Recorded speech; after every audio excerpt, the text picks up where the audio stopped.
The myth of the breakthrough moment is a lie. True progress is not a cinematic explosion of genius. It is slow, deliberate, and earned. It happens when no one is watching.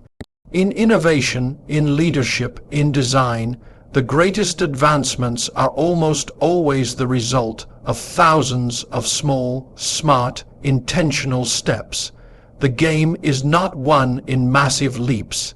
It is won in inches. And those inches are everywhere. They exist in the early morning decisions no one sees, in the late night tweaks no one appreciates, in the feedback loops that most people are too tired to run again. Micro movements compound. That's where progress lives. A team does not become exceptional by accident. It becomes exceptional because someone noticed what others missed, because someone asked one more question, because someone took the extra 3 minutes to review a decision others considered done.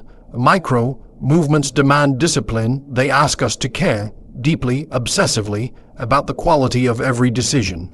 And they reveal character, because it's easy to show up for the big presentation.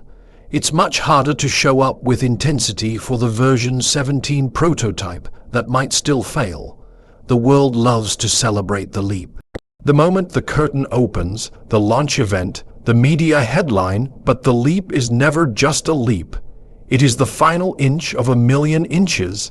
And if you study any company, product, or person who has achieved real impact, you will find a pattern, relentless focus on details that most others overlook. Micro movements are not about being busy.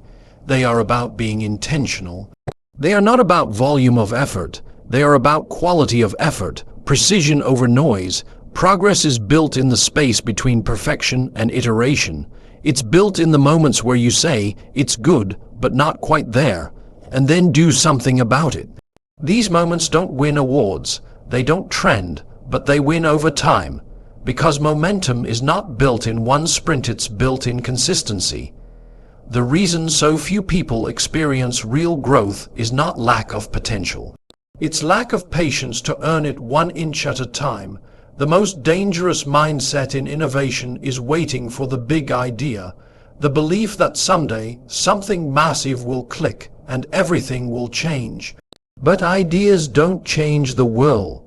Execution does, and execution is made up of micro decisions, one conversation, one product test, one redesigned button, one customer interview. Progress isn't hidden. It's right in front of us, asking whether we'll do the hard thing when no one's cheering, whether we'll pursue excellence when good enough is an option. Micro movements require humility.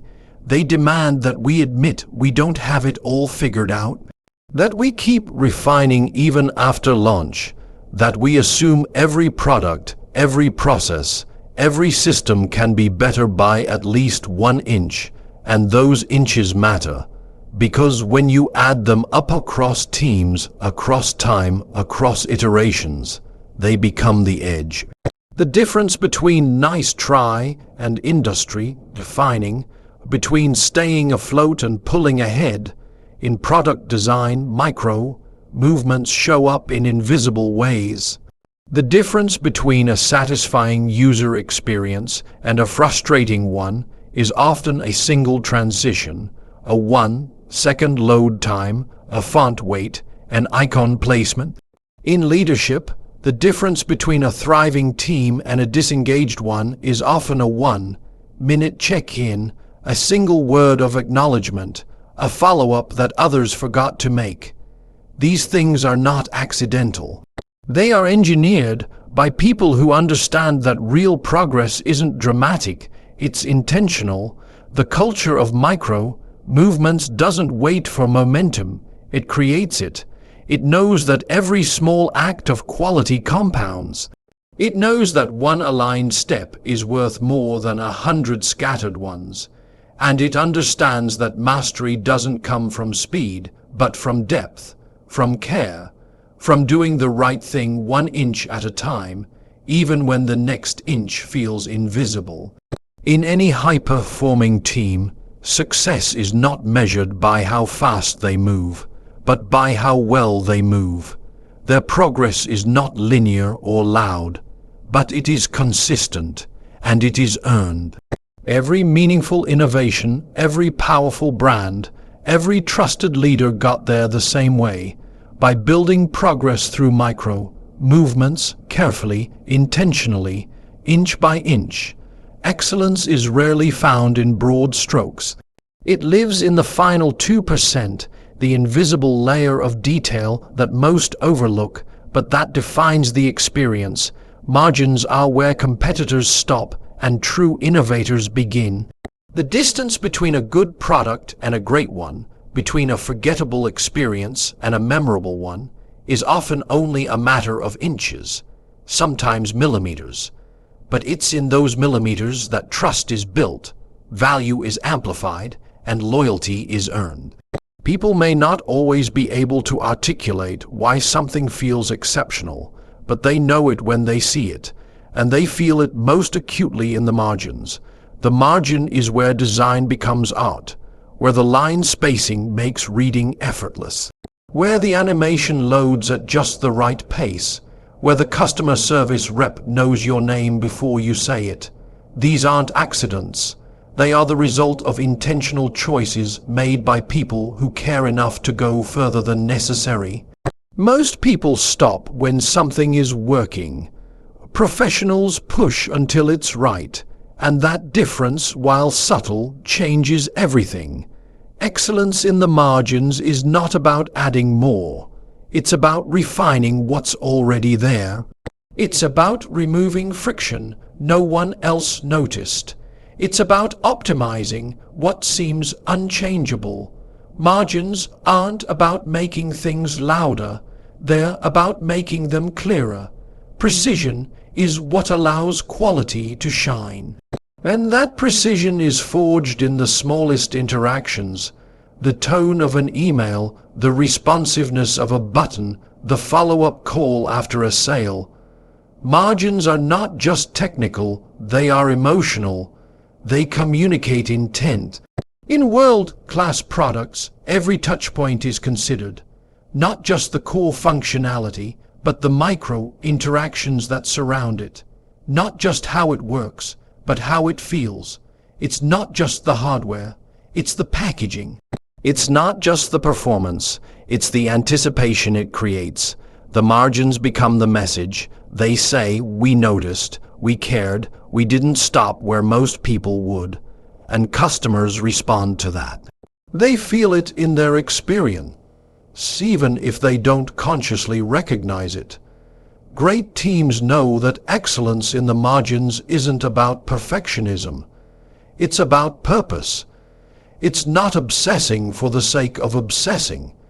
It's understanding that every detail is an opportunity to show respect to your product, to your audience, to your values. When you respect the margins, you signal that you're playing a different game, a game where quality is non-negotiable and shortcuts are not part of the vocabulary. In business, margins are the space where differentiation happens. Everyone offers features. Everyone has a pitch. But the companies that dominate their categories do so by mastering the nuances. They ship with polish. They support with empathy. They iterate with discipline. Competitors focus on functionality. They focus on experience. And experience lives in the margins, where human beings interact with what you've created. Where emotion is formed, where perception is sealed. Excellence in the margins also drives internal culture. Teams that care about detail carry that standard into everything they do. It becomes how they write emails, how they run meetings, how they approach feedback. That culture builds trust, because people know that things won't be rushed, that effort will be honored, that precision matters, and trust compounds. It accelerates decision making. It deepens collaboration. It turns individual contributors into craftsmen. The margins also serve as the final battleground. When your product is almost there, when your service is almost seamless, the temptation to stop grows stronger. The deadline looms, the budget strains, the launch pressure builds. That's where most stop. But the greats push once more. They zoom in, they recheck, they tune, they delay if needed. Not because they're afraid to ship, but because they refuse to ship something that's not aligned with their standard. That refusal defines brands. In high-stakes competition, margins determine outcome. The last pitch that wins the contract, the extra second of page load that costs a user, the 5-star review that hinges on a single gesture. There is no glory in average. There is no reward in almost. The market doesn't remember what you tried to do. It remembers how well you did it, and how well you do it is measured most often in the margins. The challenge is not in making things good, it's in making them exceptional. And exceptional is never a coincidence. It is always the result of intentional focus, obsessive iteration, and relentless care. The kind of care that lives not in the obvious, but in the overlooked, not in the headlines, but in the white space, not in the major features, but in the final few inches. In a world obsessed with overnight success, the truth remains unchanged. Every inch of progress is earned. Nothing meaningful is handed out for free. Every breakthrough is backed by invisible hours of effort, silent sacrifices, and repeated decisions to keep moving forward when most people would turn back. The market does not reward intentions, it rewards outcomes. And those outcomes are built inch by inch, not by a single leap, but by persistent, disciplined movement through resistance, failure, and fatigue. Effort without consistency is just motion. What separates the elite from the average is not talent, it's stamina. It's the willingness to keep showing up even when it's not exciting anymore. When the applause stops, when the path isn't clear, when the results haven't arrived, true performers keep grinding. They keep refining. They keep earning ground 1 inch at a time, and they do it without needing external validation. The work is its own compass. The discipline is its own reward. In every high-performance culture, there is an understanding that no inch is guaranteed. You don't get progress because you want it. You get it because you fight for it. In the boardroom, in the design lab, in the rehearsal studio, it's the same principle. The best don't coast on their past wins. They don't assume today's success is tomorrow's promise. They understand that every day resets the scoreboard, that every inch gained can just as easily be lost. This mindset breeds accountability. It doesn't blame the system, the market, or the environment. It owns the process. It says, if we didn't earn the inch today, we'll come back tomorrow and try harder. That mentality creates resilience, because when progress is earned, it's respected. When growth comes with effort, it builds character. And when teams earn ground together, it creates trust. Shared struggle becomes shared strength. The inch is often invisible to outsiders. It's the extra revision before the deadline, the additional user test that wasn't required, the late-night debugging session that no one asked for. These actions don't make headlines, but they move the work forward. The inch is won in the moment when you're tired, when the easy route looks tempting, and you choose to hold the line instead. That's when character is forged. That's when the real game is played. Every success story is a compilation of small wins that looked meaningless in the moment, a prototype that almost worked, a conversation that unlocked clarity, a question that led to a better question. Those moments, when stacked, become momentum, but you don't get the compound effect without the individual deposits. Every inch of progress requires a down payment of effort, creativity, and discomfort. You have to stretch. You have to get uncomfortable. That's the price of progress. When a team adopts the mindset that every inch is earned, excuses evaporate. Entitlement fades. There's no room for good enough. There's no tolerance for shortcuts that compromise integrity. The culture begins to hold itself to a higher standard, not because of fear, but because of pride, pride in the work, pride in the pursuit, pride in earning what others expect to be given. Leaders who build around this principle don't motivate with hype. They lead with example. They show what it means to earn the inch. They're first in, last out. They're present in the details. They hold the standard not just for results, but for how those results are achieved. And they recognize effort even when results are still forming, because they understand that the inch today is the foundation for the leap tomorrow. This ethic applies beyond work. Relationships are built inch by inch through trust, reliability, and presence.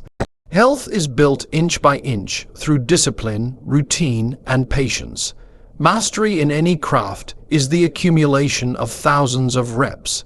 There is no cheat code, no shortcut, and that's what makes it meaningful. Because if it were easy, it wouldn't be valuable. The inch gives the win its weight. Even failure is part of earning the inch. Not every attempt will move you forward. Some will fall flat. But every failed inch, when reflected on and learned from, becomes fuel. Progress is not linear, it zigzags. It pauses, it reverses. But the mindset of earning it, no matter the pace, is what keeps it alive. It's the refusal to coast, the rejection of mediocrity, the willingness to suffer for something greater than comfort.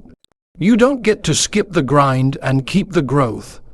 You don't get to take the rewards without earning the right to receive them. In every field, sports, science, startups, storytelling, the principle holds: every inch is earned. And the ones who understand that and live it become the ones who eventually own the game. Precision doesn't begin with tools, it begins with intent. Before a product is sketched, before a word is written, before a process is built, the mindset of precision decides the outcome. Precision is not the same as perfectionism. It's not about obsessing for the sake of control. It's about aligning every detail with purpose. It's about knowing exactly what you're building, why it matters, and refusing to dilute that vision with clutter or compromise. Where most chase completion, precision demands clarity. It forces you to think, not just act. A precise team doesn't ask, "Is it finished?" It asks, "Is it right?" That single shift changes everything. It changes how features are prioritized, how messaging is crafted, how meetings are run. It eliminates waste by preventing vague execution. When precision is embedded into the culture, people speak with sharper intent. Decisions are faster, cleaner, more aligned. You stop solving the wrong problem. You stop building features no one needs. You stop reacting and start designing your direction with surgical focus. Precision is ruthless with ambiguity. It does not tolerate fuzzy language, unclear goals, or passive execution. A vague objective invites scattered outcomes. A sharp objective creates velocity. The best teams build with a bias toward clarity. They know who the customer is. They know what pain they're solving. They know the difference between nice to have and mission critical. And they translate that clarity into everything they produce. A precise mindset turns strategy into something tangible, measurable, and meaningful. When you walk into a room where precision exists, you can feel it. The decks are crisp. The whiteboards are legible. The roadmap is prioritized with logic, not ego. Feedback is specific, not polite. There is no posturing, no guessing. There's focus. That focus creates momentum. Because when everyone knows exactly what matters, energy flows in the right direction.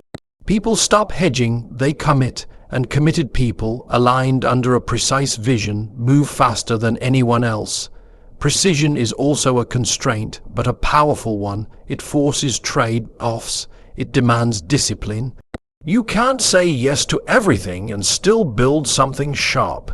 You have to decide what gets your best energy, what's non-negotiable, what gets cut.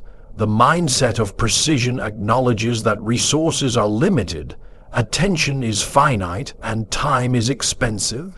So it makes each choice count. It favors depth over breadth and intention over impression. In product design, precision shows up in the frictionless experience. Every tap, scroll, transition. It all flows because someone fought for it. They eliminated every extra click, every confusing icon, every unnecessary feature. They didn't just add things, they removed what wasn't essential. In communication, precision is the economy of words. Say what you mean what you say, don't decorate it. Get to the point. People don't remember complexity, they remember clarity. Precision scales because it creates systems that make sense. A process born from precision is elegant, not bloated. It adapts but doesn't wobble. It works under pressure because it was designed to do so, and that design wasn't an accident. It was the result of people asking better questions.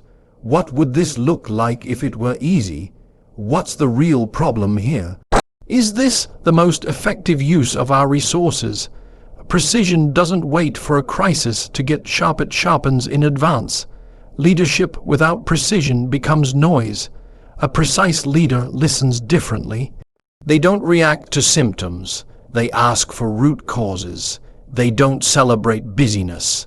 They look for impact. They don't chase trends. They define direction. And because of that, their teams trust them. Not because they always get it right, but because they always make it clear. The path, the priority, the why, it's all visible. Visibility creates stability, and stability frees people to move boldly. Precision doesn't slow you down, it prevents rework. Every misalignment avoided saves hours of cleanup. Every vague task clarified saves days of drift. Every decision made with exact data saves the pain of reversal. The compounding effect of precise execution is extraordinary. It doesn't just lead to better outcomes, it leads to scalable outcomes. You don't have to rely on heroics when your system is built with clarity. The greatest products, brands, and cultures are precise by design, not because they stumbled into it, but because they refused to operate any other way. They didn't tolerate mediocrity hidden behind ambiguity. They didn't default to good enough. They asked more of themselves. They respected the user, the teammate, the mission, enough to get it right. Precision, ultimately, is a form of respect. Momentum isn't a gift, it's a product. It's not discovered, it's designed. The myth that it arrives spontaneously is what keeps teams waiting, hoping, hesitating. But real momentum is forged in the early stages, when no one is watching, when the results aren't in, and when doubt is loudest. Momentum is not the result of speed, it's the result of consistency. It comes from stacking intentional actions day after day until inertia flips and the work begins to carry itself forward. In the beginning, progress feels fragile. Everything requires manual energy. Every meeting feels heavier. Every choice feels uncertain. There's no rhythm yet. That's where most give up, because they're measuring traction by external feedback instead of internal motion. But momentum doesn't start outside, it starts in mindset. It's not about waiting for motivation, it's about committing to motion, one step, then another, tiny moves with tight feedback loops. You earn momentum when you stop trying to leap and start learning how to lean forward. Momentum is also born from decisions, specifically the decision to begin and the harder decision to continue. Clarity accelerates it. When teams are clear on the why, the how becomes less daunting. Confusion kills momentum faster than failure. When goals are vague, movement slows. When roles are unclear, action halts. But when direction is crisp, even imperfect motion becomes powerful, because movement compounds. One aligned action today makes tomorrow easier to execute, and day by day the cost of motion drops, while the impact of that motion rises. Speed is not the same as momentum. Speed can be chaotic. It can burn out teams, produce waste, and create noise.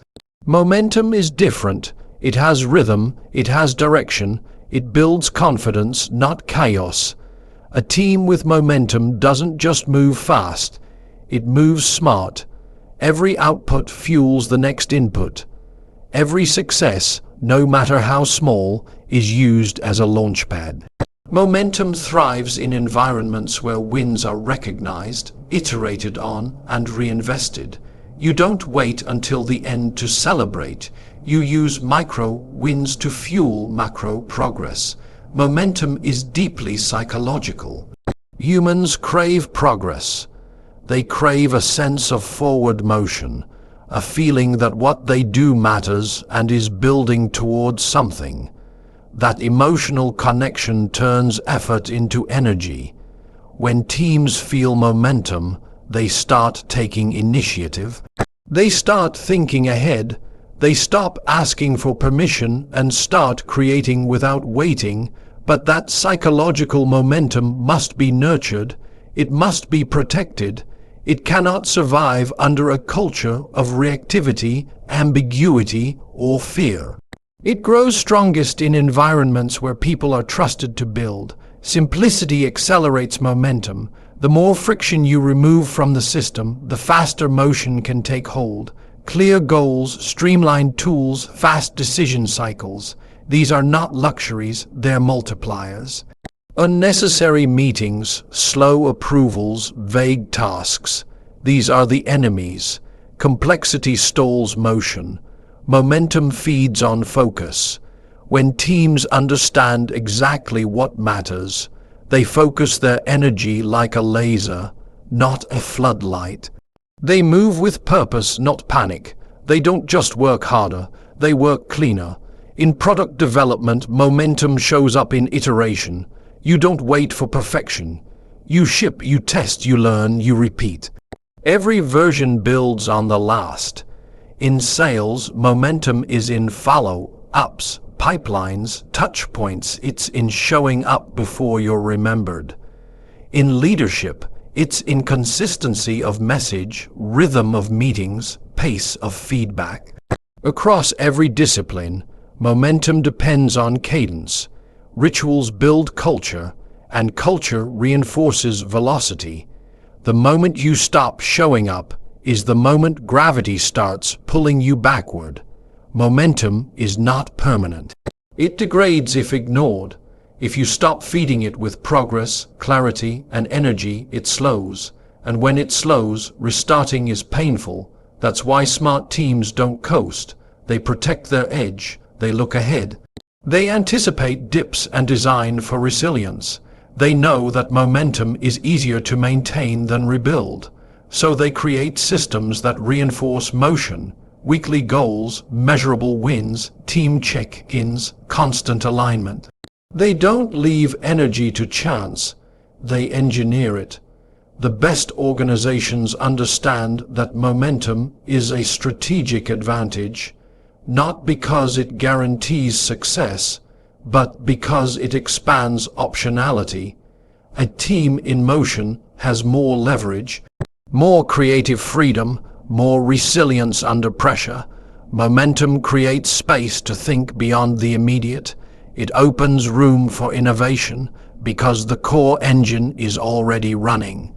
And in a world of constant competition, the edge goes to the ones who can sustain forward motion longer, not just the ones who start fast. Momentum is built when people believe in what they're doing, are clear on how to do it, and are trusted to move. It doesn't require hype. It requires discipline, not occasional brilliance, but consistent progress. one step, one decision, one clear task at a time, and over time, what once felt heavy begins to glide. That's the shift. That's when you've built something real. That's when momentum takes over, not as luck, but as a result of every choice you made to keep going when it would have been easier to stop.